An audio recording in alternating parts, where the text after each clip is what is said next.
안녕하세요. 서울에서 공인중개사를 하고 있는 30대 가장입니다. 저는 시골에서 나고 자라서 대학교를 서울로 오기 전까지만 해도 이렇게 세상이 넓은지 몰랐습니다. 집에 아들이 저밖에 없어서 저 하나만큼은 서울로 보내야 한다며 그다지 머리가 좋지도 않은 저를 부모님께서 너무 믿고 계셔서 솔직히 대학 같은 건 가고 싶지도 않았는데 등을 떠밀려서 갔었습니다. 심지어 저는 원체 공부에 관심이 없어서 서울은커녕 대학을 갈 성적이 안 됐었거든요. 그래서 첫 번째 수능에서는 대차게 말아먹고 시원하게 재수를 결정했습니다. 부모님께서 무조건 서울에 있는 대학을 가야 성공한다면서 저에게 많은 기대를 걸고 계셨거든요. 오히려 공부는 둘째 여동생이 그렇게 잘했었는데 시골 분들이라 그런지 여자는 그냥 시집이나 가면 된다는 마인드가 깔려 있었습니다. 하고 싶지 않았지만 부모님은 제가 길을 잘 닦아야 동생들도 좋은 신랑감을 만난다며 부담감을 주시고, 공부를 잘하는 동생은 자기는 여자라서 못 가는데 오빠는 남자라서 보내준다고 하니 그냥 감사하게 생각하고 열심히 공부나 하라고 하는 말들을 듣다 보니까 부담감에 못 이겨서라도 책상에 앉아서 공부를 하게 되더라고요. 그래도 제 머리가 영 몹쓸 정도는 아니었는지 그래도 책상에 앉아서 공부를 하다 보니 어느 정도 수능 성적도 나오고 그렇게 부모님이 원하시던 서울에 있는 대학을 갈 수가 있었습니다. 그런데 그렇게 바라시던 것을 이뤄드렸고 저도 그동안 한 공부에 대한 결과가 나와서 기쁘긴 한데 막상 서울로 가려고 하니 발이 안 떨어지더라고요. 제가 고등학교를 졸업할 무렵부터 동네에 저랑 동갑이었던 미정이랑 사귀고 있었거든요. 미정이는 할머니와 둘이서 살고 있어서 대학 갈 형편도 안 되고 그냥 일하러 서울을 가겠다는 말에 할머니가 보내주실 분도 아니었으니 하는 수 없이 미정이와 떨어져야만 했습니다. 제가 재수를 하는 동안 미정이가 도시락도 싸들고 와주고 저를 많이 챙겨줬었거든요. 솔직히 공부하다가 짜증이 나서 다 때려치우고 싶은 마음이 들 때도 있었는데 그럴 때마다 미정이가 옆에서 나긋나긋하게 이야기해주면 화가 나던 것도 진정이 될 정도로 제가 서울을 가는데 미정이의 공이 컸습니다. 서울에 올라가기 전 꼭 자주 내려오겠다는 약속을 하고 저는 서울로 올라왔습니다. 그런데 서울에 올라오니까 정말 세상이 별천지더라고요. 제가 살던 동네가 정말 시골이라서 저녁 8시면 동네 슈퍼조차도 모두 문을 닫았었는데 여기는 밤이고 낮이고 사람들이 시끄럽게 놀기 바빴습니다. 또 워낙에 노는 걸 좋아하는 성격이니 물 만난 물고기처럼 놀았죠. 대학교에 와서도 수업을 출석만 하고 친구들과 나가서 낮술을 마실 때도 있었고 그때부터 마시기 시작해서 새벽까지 친구 집에서 술을 마시면서 취했다가 깼다가를 하루에 몇 번씩이나 반복했었어요. 지금 생각하면 제가 생각해도 망나니처럼 놀았습니다. 대학교에서 학점도 신경 안 쓰고 이렇게 놀 수 있는 곳이 많으니 시골은 생각도 안 났죠. 그러다 보니 자주 내려가겠다던 미정이와의 약속은 기억 저편으로 사라져버렸습니다. 학교에 입학하고 학기가 끝날 때까지 시골을 한 번도 안 내려갔었네요. 서울에 올라온 후로 연락도 한운둥 만운둥 하면서 미정이와 지내다가 방학을 하고 나서야 겨우 시골에 내려가 미정이를 거의 6개월 만에 봤습니다. 연락도 잘 안 하는 제가 밉지도 않은지 오랜만에 만났다고 그저 좋아해 주더라고요. 그런데 매일 서울에서 놀다가 시골에 내려오니 뭐 따로 할 게 있겠습니까? 예전엔 동네 어른들 몰래 산책을 다니는 것만으로도 설렜었는데 이미 더 재밌게 노는 방법을 아는 저로선 이제 그런 건 시시해졌죠. 제 마음은 서울에 가 있다는 걸 아는지 결국 제가 서울로 다시 올라가던 날 미정이는 저에게 이별을 고했습니다. 그렇게 다시 솔로가 된 저는 서울로 올라왔지만 바뀌는 건 없었어요.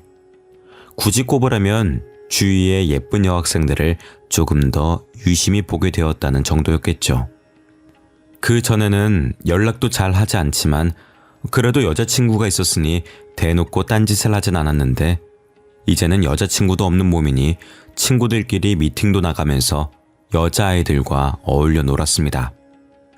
그런데 분명 미정이보다 예쁘고 잘 꾸미고 다니는 아이들인데 이상하게 첫 연애를 할 때만큼 설렌다거나 하질 않더라고요.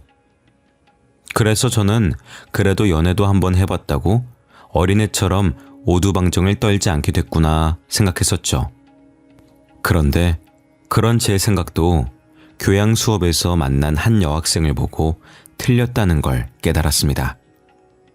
교양 수업에서 발표를 하는 여학생을 보고 저는 그대로 반해버렸습니다. 얼굴도 예쁜데다가 지적이고 똑부러지게 발표하는 모습에 처음엔 호감을 느꼈었어요. 그런데 어쩌다 몇 번 옆자리에 앉았었는데 샴푸 향기와 수업에 집중하는 모습에 어느새 저는 수업이 아닌 그녀에게 집중하고 있더라고요. 그런데 모르는 여자한테 처음에는 어떻게 말을 걸어야 할지 모르겠는 겁니다. 그래서 무작정 수업이 끝나고 그 여학생에게 오늘 수업 내용 필기를 놓쳤다는 것을 핑계로 책을 빌려줄 수 있냐고 물었습니다. 책을 빌려주면 다음에 돌려주면서 또 말을 걸 수가 있었으니까요.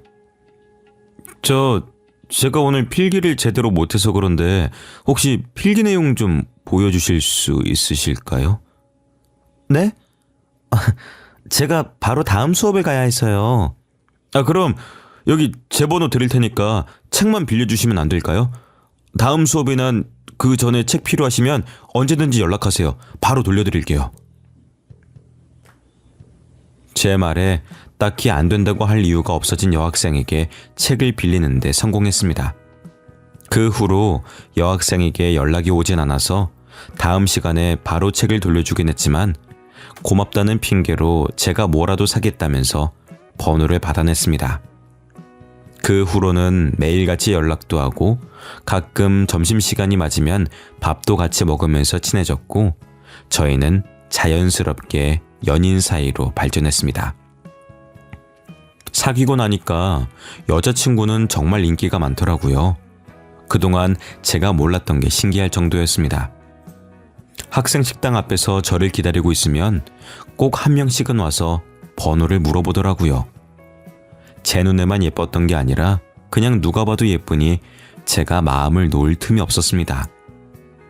그렇게 예쁘면서 공부까지 잘하는 여자친구 덕분에 저도 입학하고 1년이 다 돼서야 도서관을 처음 가봤고 여자친구와 함께 공부를 하면서 학점도 엄청나게 올랐어요. 그런데 문제는 제가 군대를 가면서 일이 터졌습니다. 첫 휴가를 받아서 기쁜 마음으로 여자친구를 보러 갔었는데 표정이 너무 어둡더라고요. 저는 혹시나 제가 군대에 간 사이에 무슨 일이라도 생긴 건가 잔뜩 긴장을 했습니다. 나 임신했어. 네가 아빠야. 낳든 지우든 그래도 너한테 알려야 될 것 같아서. 뭐라고? 임신?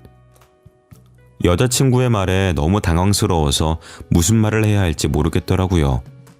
제가 군대 가기 전에 임신을 해서 자기도 얼마 전에 막 알았다고 했는데 여자친구도 저도 대학생인데 어떻게 해야 할지 너무 막막했습니다. 심지어 저는 군대에 있으니 해줄 수 있는 것도 없었고요. 그렇다고 차마 아이를 지우라는 말은 안 나와서 낳자고 했습니다.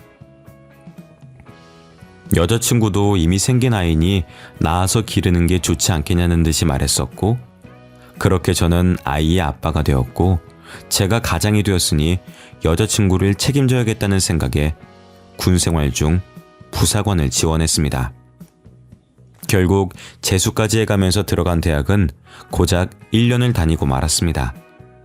다행히 여자친구는 대학까지 졸업을 마쳤고 그래도 장모님에게 아이를 부탁하고 직장을 다녔습니다. 그런데 문제는 아내가 직장에서 자리를 잡았을 때쯤 제가 다른 지역으로 발령이 났다는 거죠. 아이도 어린이집을 다니기 시작했고 이제 겨우 저희들끼리 자립을 시작했는데 제가 근무지 때문에 지역을 옮기면 다시 또 처음부터 시작해야 했습니다. 이제 우리 겨우 자리 잡고 안정됐어. 나도 이제 겨우 사원에서 주임으로 올라갔고 솔직히 당신 월급보다 내 월급이 더 많잖아. 그럼 당신이 그만두는 게 어때? 그렇긴 하지만 대학도 중퇴하고 내가 어디서 무슨 돈을 제대로 벌 수 있겠어. 그렇게 가고 싶으면 당신 혼자서 가. 강원도 가면 지원이는 누가 봐주고 어린이집은 있어? 거기서 주는 집도 별로일 텐데 나는 그런데 절대 못 가. 그렇게 알아둬. 저도 고민을 하긴 했지만 아내는 단호하게 딱 끊어서 말을 하더라고요.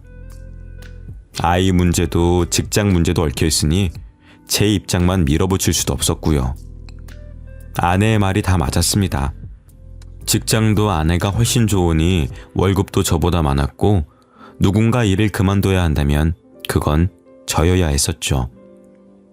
결국 저는 전역을 하고 나서 택배기사 일을 시작했습니다. 그래도 군인으로 오래 하면서 체력 하나만큼은 좋아서 일도 버틸만 했습니다. 눈에 넣어도 아프지 않은 저희 딸을 보면 기운이 없다가도 솟아났죠. 제가 조금이라도 힘들어 보이면 그 작은 손으로 안마를 해주겠다고 하는데 딸 손이 저에겐 만병통치약이었습니다. 아빠, 우리 이번 주 주말에 놀이공원 가자. 나 이번에 키도 커서 롤러코스터도 탈 수 있어. 벌써 그만큼이나 컸어? 우리 지원이 얼마나 컸나 키 재볼까? 퇴근하고 오면 피곤하기도 했지만 딸과 30분이라도 이야기를 하려고 노력했습니다. 특히 딸과 아빠 사이는 커갈수록 쉽게 멀어지잖아요. 어렸을 때부터 친하게 딸과 지내야 나중에도 친한 부녀지간이 될 수 있을 테니 딸이 하자고 하는 건 되도록이면 다 해주려고 하는 편이었죠. 그런데 놀이공원을 가기로 했던 전날 일을 하던 중 병원에서 연락을 받았습니다. 딸이 지금 교통사고를 당해서 수술을 해야 하니까 얼른 와달라고 하더라고요. 저는 허겁지겁 그대로 병원으로 운전대를 몰아 병원으로 향했습니다. 병원에 가니 얼마나 심하게 교통사고를 당한 건지 피를 너무 많이 흘려서 수혈까지 받고 있더라고요. 피가 모자라서 정말 위급한 상황이었습니다. 그래도 아이와 제 혈액형이 같으니 저라도 피를 주겠다고 했어요. 아이랑 제 혈액형이 같아요. 제 피 뽑아서 쓰세요. 제 피를 다 뽑아가도 좋으니까 우리 지원이 살려만 주세요, 선생님. 보호자분 진정하세요. 보호자분도 B형이시죠? 혹시 모르니까 간단하게 검사해볼게요. 얼른 해주세요. 얼른요. 환자분 혈액형이 어떻게 되시죠? 그런데 의사가 제 혈액형 검사 결과를 보더니 이상하다는 듯 물어오더라고요. A형이요. 지원이도 A형이라서 제 피 주면 돼요. 얼른 뽑아가세요. 그러자 의사는 고개를 갸웃거리며 제가 잘못 알고 있다고 하더라고요. 저와 같은 A형인 줄로만 알았던 지원이가 B형이라는 겁니다. 아내가 O형이니 절대로 그럴 리가 없다고 했었는데 의사는 검사 결과는 정확하니까 제가 잘못 알고 있을 거라고 하면서 결국에 저는 헌혈도 못 해보고 보고만 있었습니다. 그 뒤로 급하게 병원으로 온 아내가 대신 헌혈을 했고 다행스럽게 딸은 수술도 잘 끝났습니다. 의식도 금방 회복할 거라고 하는 이야기에 안심이 되긴 했지만 찜찜하더라고요. 여보, 당신 O형 맞지? 왜?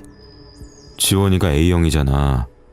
그런데 혈액형이 바뀐 건지 잘못 알고 있었던 건지 이번에 수혈 받을 때 검사하니까 B형이 나왔다고 하네?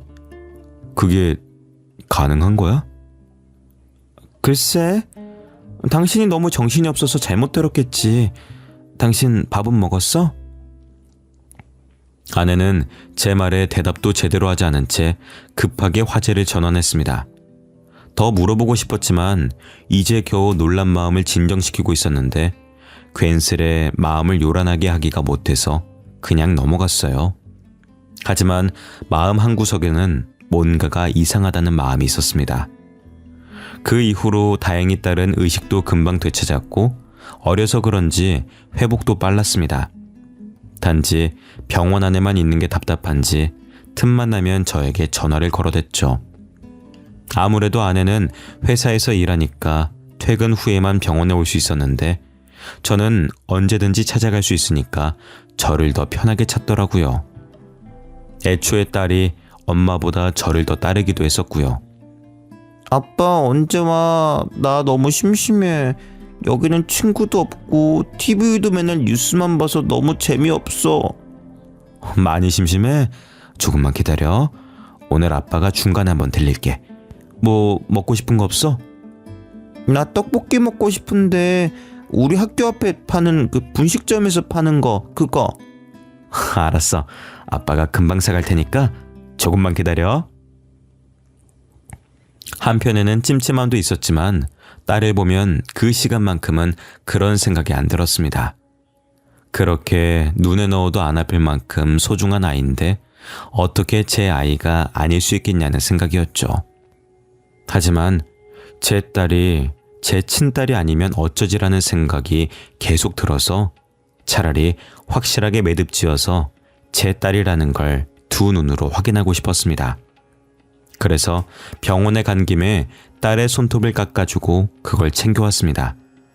죄를 짓는 것도 아닌데 괜히 제가 마음이 불편해서 손톱을 깎아주는데도 손이 떨리더라고요.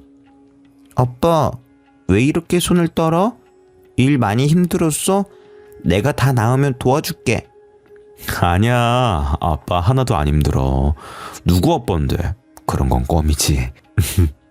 다 나으면 학교 가기 싫어서 그러는 거지?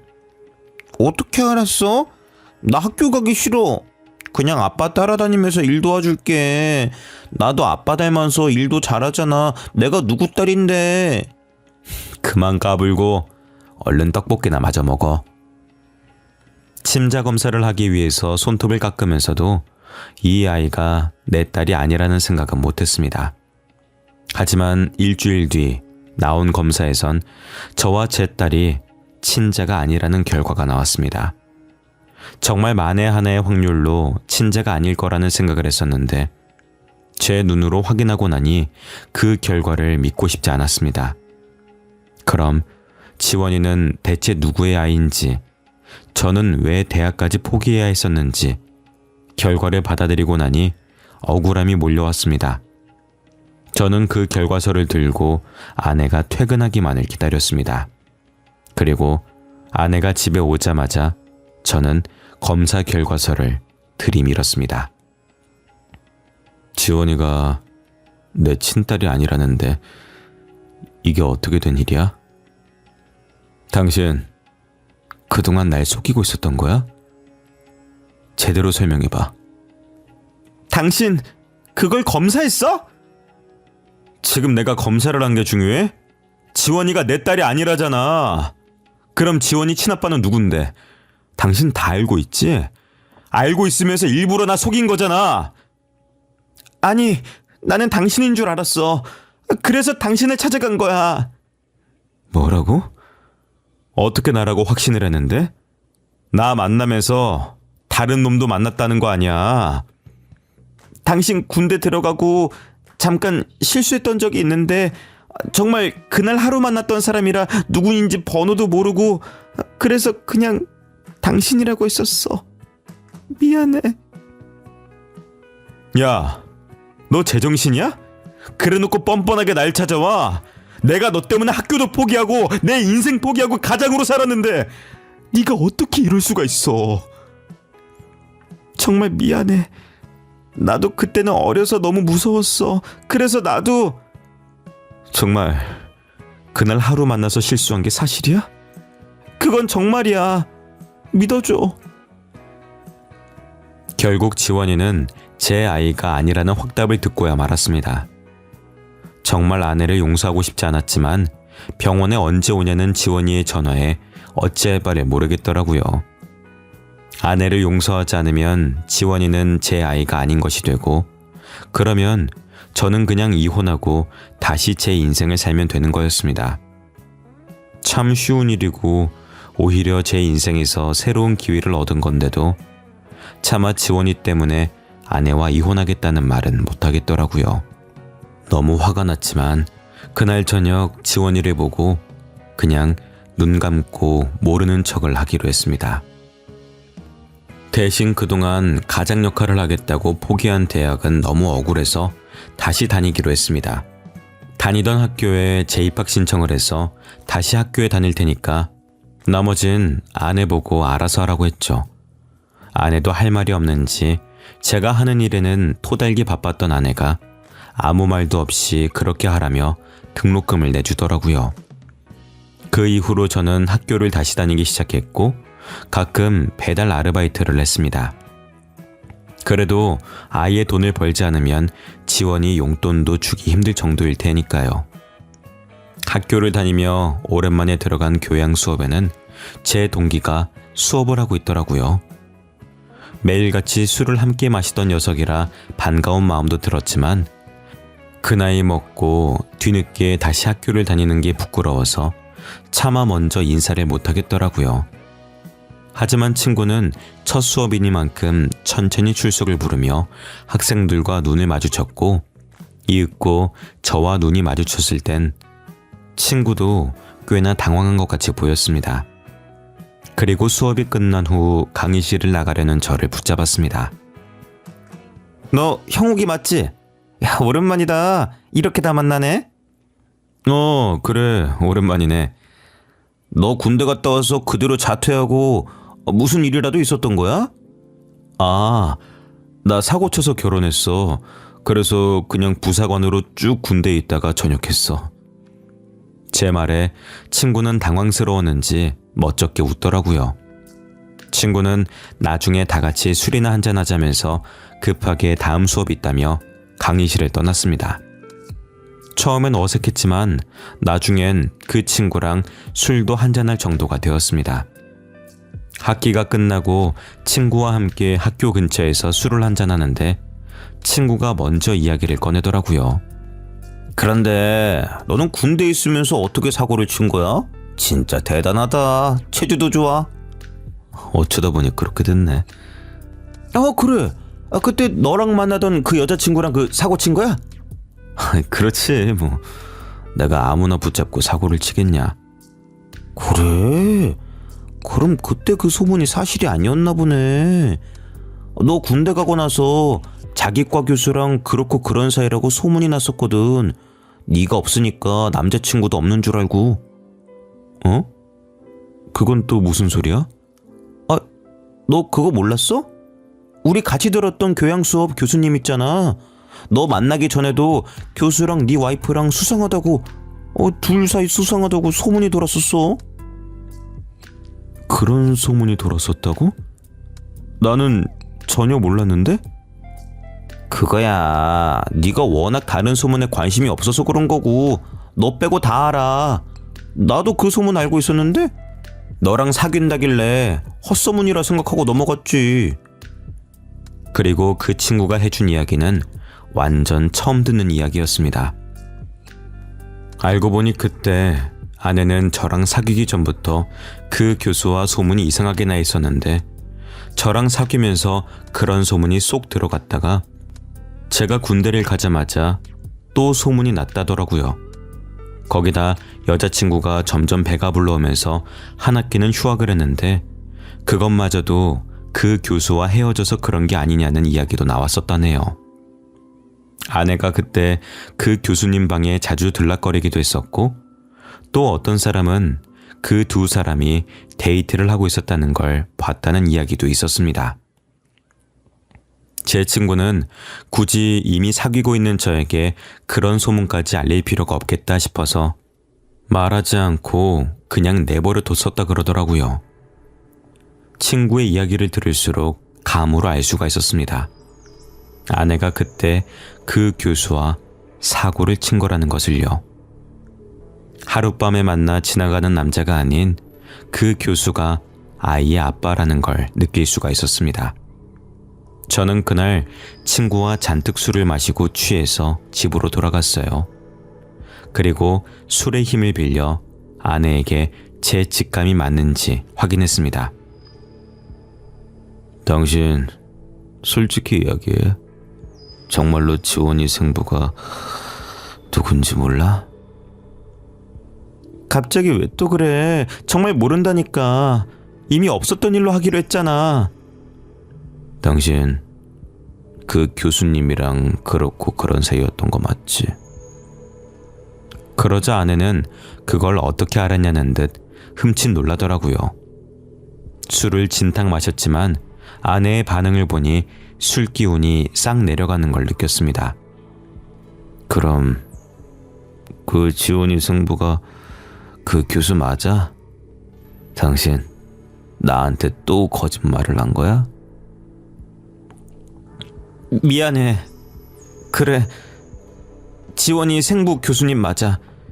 그런데 교수님은 아무 잘못 없어. 그냥 내가 먼저 좋다고 따라다닌 거야. 교수님은 가정도 있으셨고. 그래서? 그럼 나는 무슨 잘못이 있는데? 당신한테도 정말 미안하게 생각해. 그런데 이제 다 지나간 일이야. 교수님도 지원이 낳고 난 이후로 만난 적도 없고 만나주지도 않으셨어. 지금 그게 중요한 게 아니잖아. 어떻게 또 그 와중에 친아빠를 몰랐다고 거짓말을 해? 정말 미안해. 그런데 교수님이랑 그런 것도 이미 다 지나간 일이야. 또 저를 속였다는 배신감에 치가 떨렸습니다. 이제는 더 그 사람을 만나지 않는다는 말도 믿을 수가 없었습니다.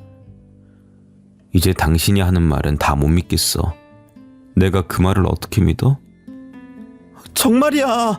나도 지원이가 있는데 어떻게 한눈을 팔겠어.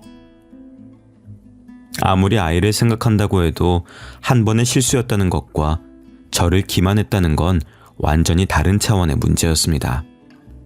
더 이상은 아내의 입에서 나오는 말은 믿을 수가 없었습니다. 결국 제 입에선 기어코 이혼하자는 말이 나왔어요. 저는 그대로 집을 나와 숙소를 잡았고 한동안 딸을 보는 것도 너무 괴로워서 딸에게서 전화가 오는 것도 받지 않았습니다. 그렇게 한동안 숙소에서는 한 발짝도 나오지 않고 모든 걸 포기한 사람처럼 살다가 모든 걸 접고 시골로 내려가기로 마음먹고 학교에 자퇴서를 내러 갔습니다. 그런데 자퇴 원서를 내고 나오는 길에 학과 사무실에서 제 아내와 만났다는 그 교수와 마주쳤습니다. 얼굴을 보니 제가 아내와 함께 수업을 들었던 그 교양 교수라는 걸 한눈에 알겠더라고요. 그렇게 함께 엘리베이터까지 타고 내려와 건물을 나서는데 지원이와 함께 아내가 있었습니다. 아내는 저와 눈을 마주치고 안절부절 못하고 있는데 제 옆에 있던 교수가 아내에게 아는 체를 하면서 가서 손을 잡더라고요. 그런데 지원이가 저를 발견하고 아내의 손을 뿌리치고 저에게 달려왔습니다. 아빠, 왜 그동안 집에도 안 왔어?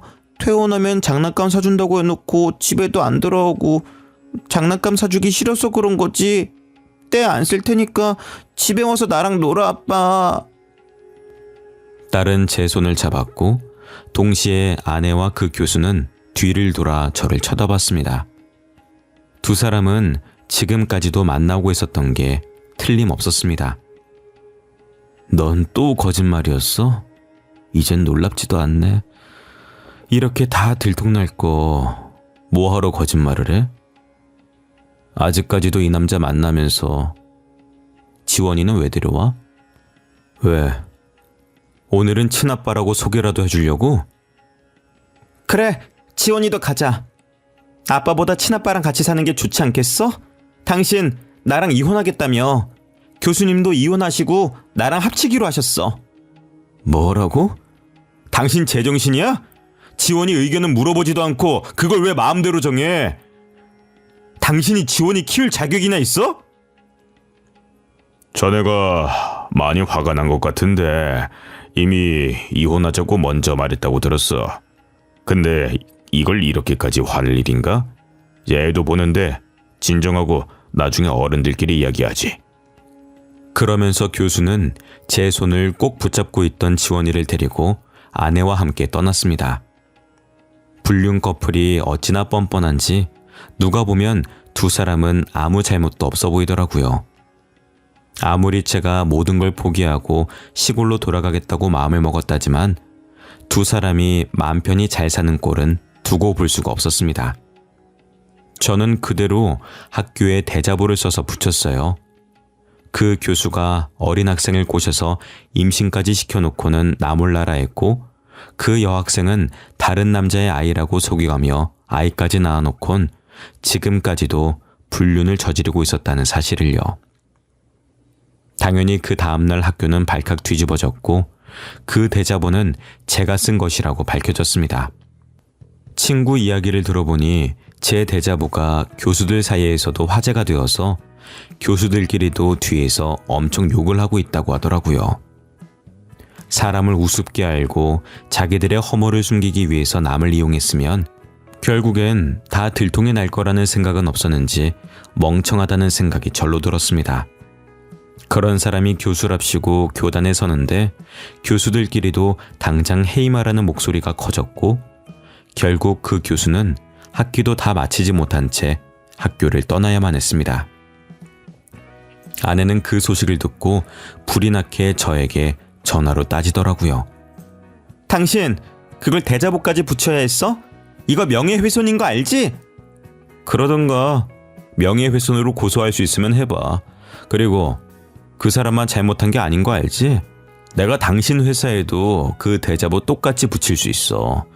아직은 지원이 생각해서 참는 거야. 아내는 화를 냈지만 결국 명예훼손으로 고소는 못하더라고요. 아직까지 몇몇 사람들은 그 말을 어떻게 믿냐는 사람들도 있었거든요. 그런데 허위사실 유포가 아닌 명예훼손으로 고소하면 제가 쓴 내용이 사실이라는 걸 인정하는 셈이니까요. 그러니 새로운 학교에 다시 교수로 일하기 위해선 쉽게 고소할 수도 없었겠죠. 딸아이는 참 마음이 아팠지만 더는 제가 해줄 수 있는 게 없었습니다. 제가 친부모도 아닌데다 아빠라서 양육권이 저에게 넘어올 리도 없었고요. 대신 제 친자가 아니니 양육비를 보낼 이유도 없었습니다. 이혼을 하고 저는 바로 시골로 내려왔고 간간히 지원이와 통화만 할 뿐이었습니다. 그 이후로 저는 시골로 내려와 농사를 다시 배웠어요. 학생 때는 그냥 시골에서 농사나 짓고 사는 게 꿈이었을 정도니 그렇게 힘들지도 않았고요. 그런데 한 달을 넘게 시골에서 지내니 이상한 점이 하나 있었습니다. 동네에 어린아이가 없는 편이었는데 밤만 되면 밖에서 아이가 웃는 소리가 들리는 겁니다. 처음엔 지원이가 너무 보고 싶어서 환청이라도 듣는 건가 했었는데 알고 보니 미정이가 밤이면 자기 딸을 데리고 나와 밤 산책을 하는 거였습니다. 가로등도 몇 개 없는 그 어두운 길가가 뭐가 그리 좋은지 아이가 엄청 신나하더라고요.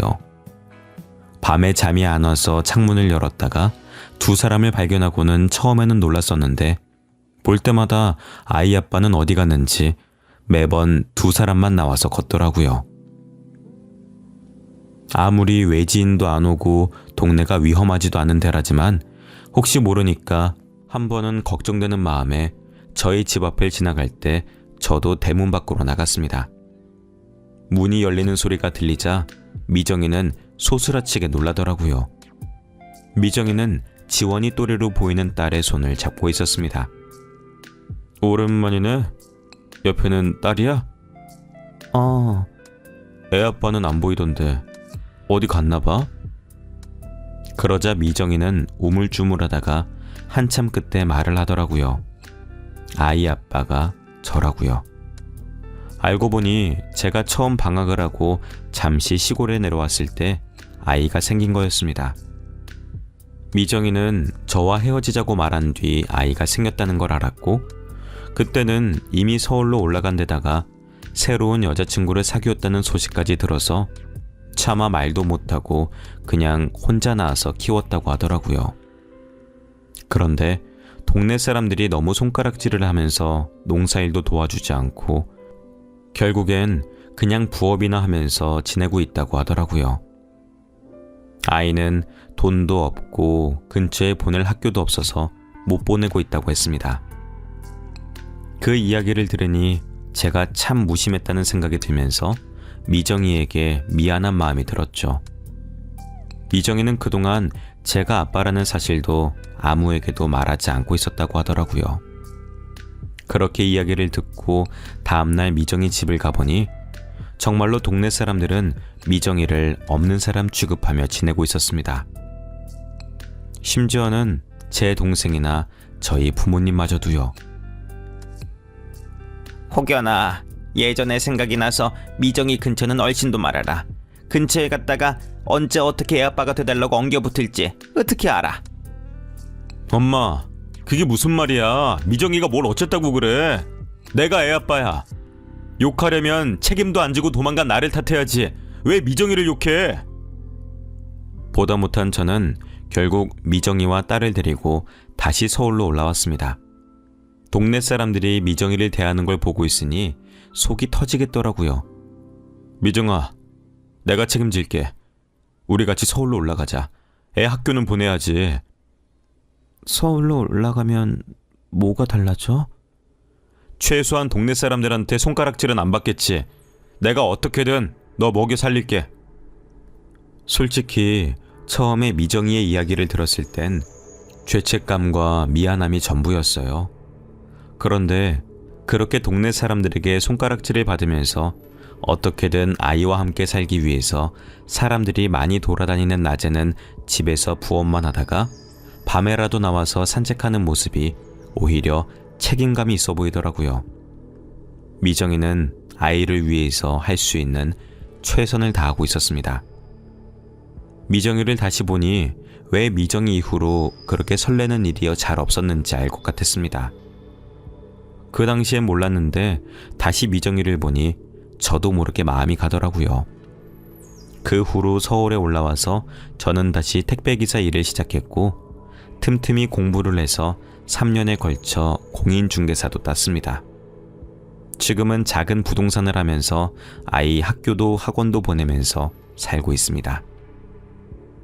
그동안 제가 미정이에게 지은 죄가 많으니 미정이 말이면 꼼짝도 못하고 사는 중입니다. 그래도 알뜰히 저와 딸을 챙겨주는 아내를 보면 참 고맙다는 생각이 듭니다. 어떻게 보면 그렇게 어렵다는 첫사랑과 결혼한 셈이니 복받은 거라는 생각도 드네요. 여러분들도 행복한 가정 이루시길 바라겠습니다. 지금까지 제 이야기 들어주셔서 감사드립니다.